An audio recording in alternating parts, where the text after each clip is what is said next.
So let's take a closer look at Libra then. It's a digital currency being developed by Facebook, which would allow users to buy products and transfer money for nearly no fees.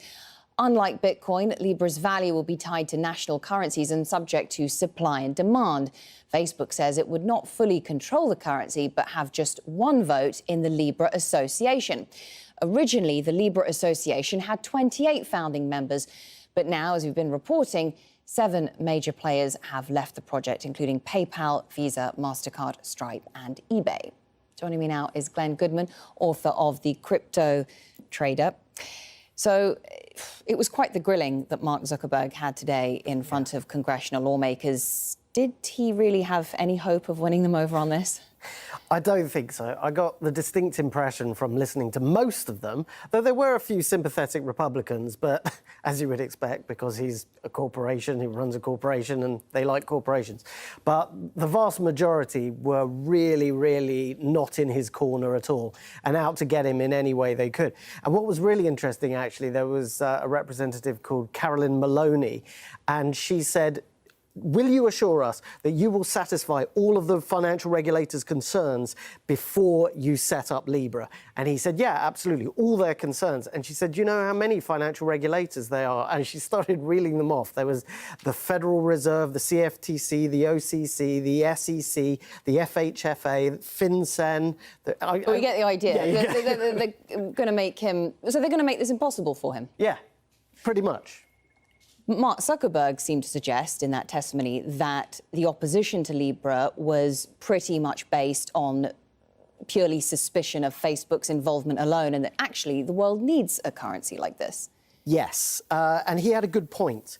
And the main thing he did to try and scare them, though it is a valid point, he didn't just do it to scare them, was to bring up the spectre of China, to say as soon as he came up with the Libra project, we know for a fact that China started speeding up its own plans to make its own digital currency. Now, this is extremely dangerous for the US because at the moment, for example, with regard to sanctions, the US is able to impose sanctions on Iran because most of the world's trade is carried out in dollars. And that means that if any country wants to buck those sanctions, then the US says, right, you can't have access to our banking system. We're going to make it difficult for you to use dollars. You know, that's a lot of power they've got there. And if China is able to get around all of that with its own digital currency that it then uses to trade with its African partners and its Middle Eastern partners, before you know it, the US won't have the global power that it had before. I think he made a really valid point in bringing that up. And given that US-China trade is one of the biggest global issues right now and is putting the global economy in danger of what could be an impending recession, are you surprised that that message didn't at all seem to resonate with Congress? I think they're really hung up on worries about Facebook's trustworthiness, which is understandable considering the history it's had in recent years with political ads that, targeted specific kinds of people and some felt subverted the US political process. And they work in politics, so that's at the forefront of their minds. And they kept taking the subject back to that and grilling him about that all of the time.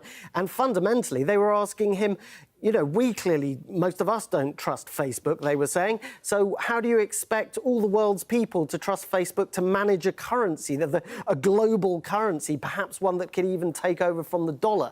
And he was saying, look, I wouldn't be managing it. That's why he's got all these 28 companies, well, now 20 companies, because obviously some have pulled out. But, still he's saying it's them, it's up to them. Facebook would kind of be hands off. And it's hard to know whether to trust him or not, I guess, is the bottom line. Yeah, one political headache after another for Facebook, isn't it? Yeah. Glenn Goodman, thank you very much. No problem.